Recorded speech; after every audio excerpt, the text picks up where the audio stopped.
Everybody.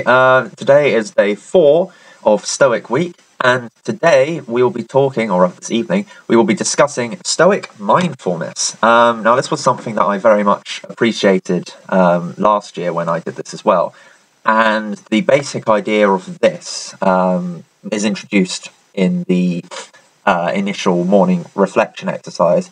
It's a bit from Marcus Aurelius' Meditations, where it basically says, think about how you're thinking. Learn to control your thoughts. Again, it's a whole self-discipline thing. And control your thoughts.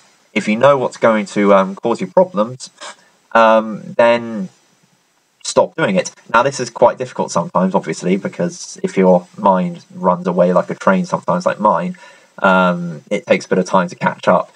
But this sort of idea of mindfulness has been recently developed by psychologists into something called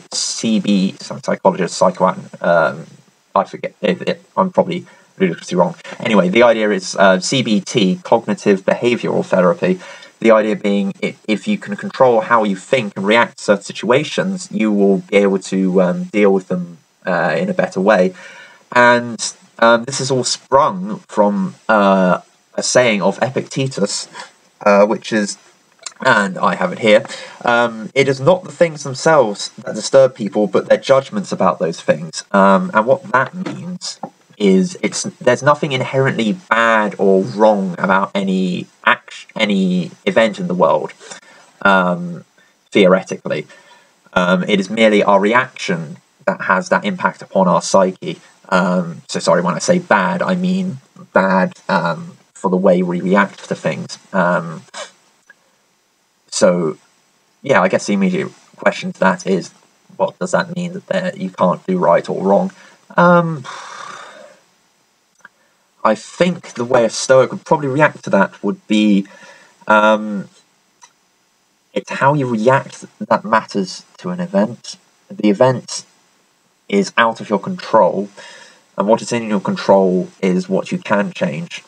I guess it's that whole acceptance and that sort of indifference, the reserve clause we were discussing in the other video. That's what they've latched onto. They're saying, well, it's probably the wrong way to go about it, to say, oh, that's a horrible, bad event for me. That's the wrong way of approaching life. You should be going, this is how life is. This is how things are happening. What can I do about it? Well, what can I do about the event that's just happened? It's just happened. All I can change is my reaction to it, how I'm going to cope with it, what I'm going to do. And one of those things that you can do is adjust how you think things are going to happen. Theoretically, the train of thoughts that have led for you to be upset in a certain aftermath. So theoretically, what you could do is, when you feel yourself beginning to start this chain of thought, here, at the start of it, just go, nope, going to think about something else now. It's that whole taking a step back attitude. And that can actually be quite a nice way of helping you cope with something, because from a very pragmatic sense, what's the point in worrying about things? I mean, besides trying to figure out how you could do better, well, how can you do better if you're so caught up in the emotion of the event, in how emotionally draining that is upon you? How can you deal with that event in a constructive way without distancing yourself somehow from it? And I guess that's similar to how we approach history and things. You have to be very objective about things, and subjectivity is always frowned upon in that sort of line of work. Me riffing again, as I have done in earlier videos. That's one of. So sorry, I'm just reading from the handbook here.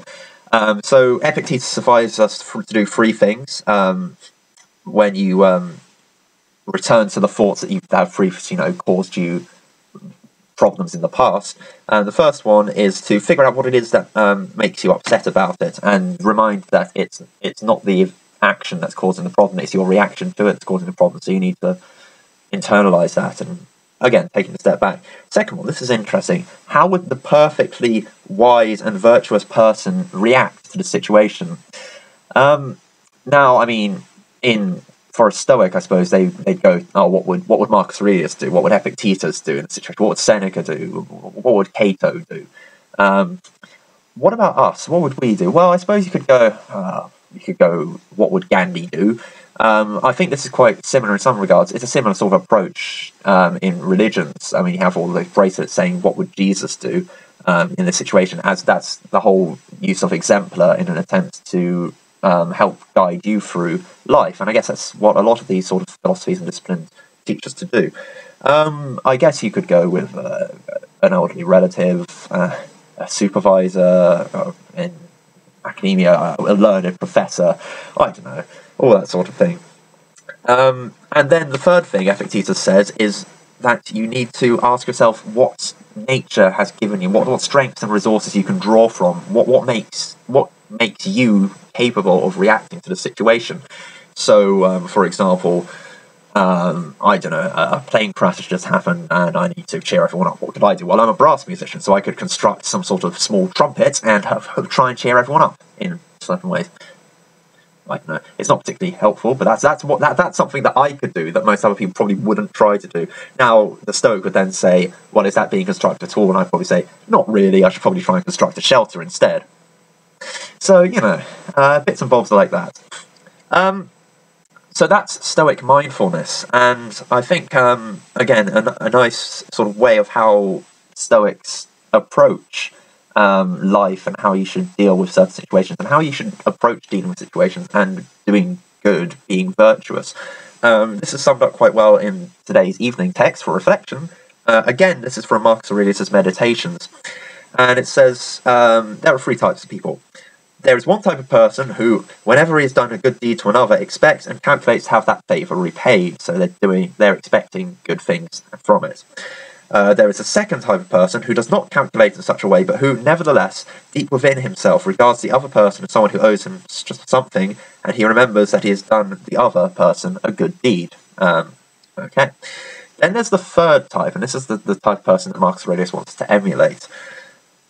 This third person, who in some sense does not even remember the good deed he has done, but who instead is like a vine producing its grape, seeking nothing more than having brought forth its own fruit, just like a horse when it has run, a dog when it has followed its scent, and a bee when it has made honey. So they're doing it just because it's natural.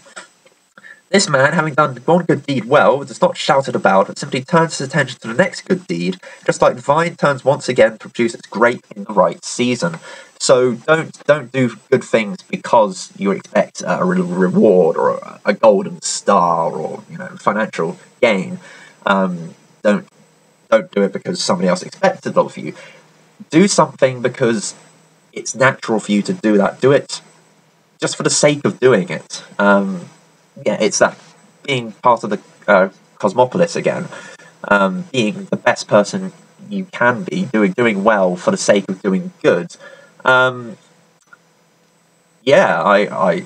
can see that. I can really see that. A lot of the way I try to approach the world is, how can I make my small part of the world a better place? How can we do that? And I honestly think that everyone should really be working together. We're not just these isolated things anymore, particularly in this sort of, well, I'm on the internet right now talking to probably about 5 people, but 5 people who could be all over the world. We have all of these interconnections. We can work together. We should be able to work together. Why don't we?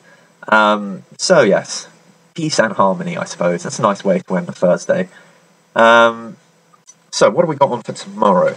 Tomorrow we are discussing emotions and preparations for adversity. This is something else we did last year.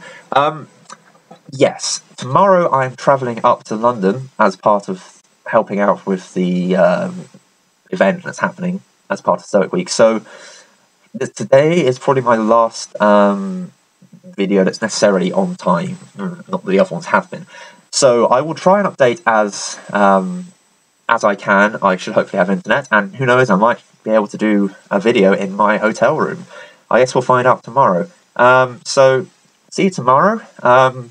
Try and control your thoughts, your emotions as well you can, and a little bit at a time, I suppose. Figure out what it is that makes you tick, and yes, stay stoic.